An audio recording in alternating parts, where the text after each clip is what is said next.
Dalam Alkitab ada dua pohon zaitun.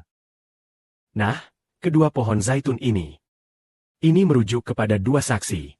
Kedua orang itu akan menggembalakan seluruh umat manusia. Nah, kedua orang ini, dia akan memberi minyak baru kepada anak-anak surga. Mari kita baca, siapa sebenarnya kedua orang ini?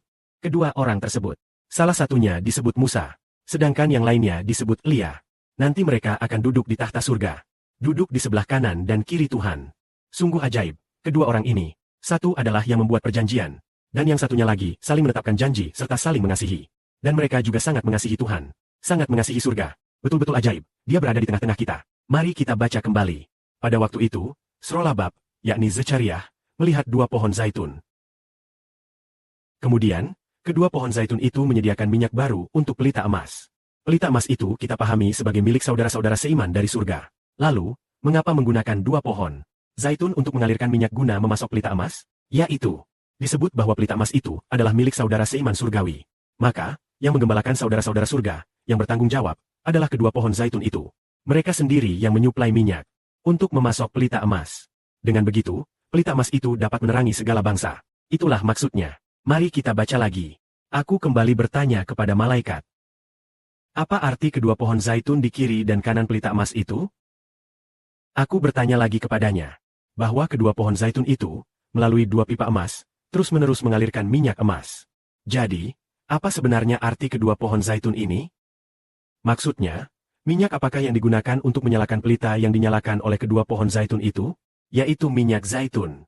Jadi, pohon zaitun itu adalah sumber minyak zaitun. Biasanya kita berkata, pelita tidak ada minyak, pelita tidak ada minyak. Jadi pelita pun tidak menyala. Waktu kecil, kita biasa menggunakan minyak tanah untuk pelita. Tetapi di dalam bait suci, pelita dibuat dari minyak zaitun yang diperas. Dengan mengekstrak buah zaitun menjadi minyak zaitun.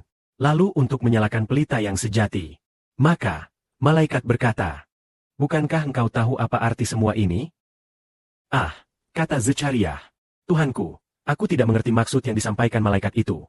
Ini adalah dua saksi. Mereka adalah orang-orang yang seirama dalam pelayanan. Mereka adalah yang berdiri di hadapan Tuhan penguasa bumi. Hanya bisa dikatakan bahwa kedua orang ini adalah dua anak Tuhan, Kristus. Dua anak itu disediakan oleh Tuhan untuk memasok pelita emas. Yakni untuk menggembalakan saudara-saudara seiman surgawi. Yaitu menggembalakan mereka yang berada di dalam bait suci, 144.000 orang. Tentu saja, ini juga kemungkinan mencakup 204 para tetua. Artinya, menggembalakan mereka. Oleh karena itu, kedua orang yang bekerja bersama dalam pelayanan ini dalam perjanjian lama. Juga tercatat bahwa Imam Agung Aaron memiliki dua anak dalam perjanjian lama. Sebenarnya, semula ada 4 orang. Di antaranya, 2 orang dihukum oleh Allah. Sedangkan 2 yang lainnya, salah satunya disebut Elisha. Dan yang lainnya disebut Ithamar. Elisha melambangkan saudara dari cabang pohon zaitun di bagian barat.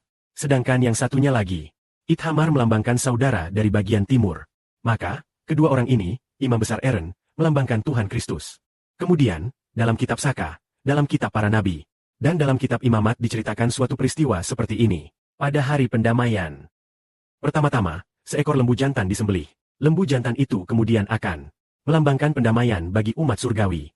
Lembu jantan itu melambangkan Kristus. Kemudian dibunuh lagi.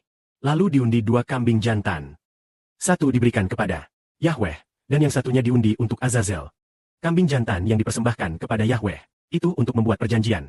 Setelah disembelih, menaburkan darahnya pada Yuegui. Maka, kambing ini, kura-kura kambing timur, melambangkan saudara Siberti. Kambing jantan yang dipersembahkan kepada Azazel, melambangkan Liho Bertisong. Mereka adalah kedua orang itu. Dan Tuhan Yesus Kristus. Itulah artinya. Serta banteng jantan untuk Tuhan. Mengukur kepala bersama domba, Siboli dan BOP. Itulah artinya. Dalam Injil ini tercatat bersama Matius. Dalam ketiga kitab Injil, yaitu Matius, Markus, dan Lukas, tercatat perubahan wujud pada 9 periode. 2 orang telah muncul. 2 nabi. 1 disebut Musa. 1 disebut Elia. Kedua nabi tersebut merujuk kepada kedua pohon zaitun ini. 2 nabi itu, mereka memang akan menggembalakan pada masa bencana besar. Yang akan menggembalakan sebagai 2 saksi bagi segala bangsa. Kedua saudara itu akan menggembalakan segala bangsa. Mereka bersama-sama terlebih dahulu menggembalakan umat surgawi. Sehingga kaum surgawi menggembalakan orang-orang bumi yang memperoleh hidup kekal. Kedua orang ini adalah yang dikatakan oleh Tuhan. Di masa depan, mereka akan duduk di sebelah kanan dan kiri Tuhan.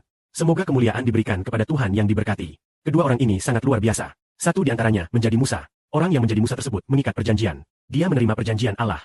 Seseorang disebut Elia. Sang saudara Elia itu, dia menjaga perjanjian. Seperti nabi kuno, Elia memiliki kemampuan untuk menjaga perjanjian. Membuat perjanjian ini menjadi kokoh antara Allah dan Asu. Perjanjian bangsa Israel sangat kokoh. Karena hal itu, perjanjian itu kokoh. Manusia tidak meninggalkan perjanjian Allah. Semoga kemuliaan kepada Bapa dan Tuhan. Amin.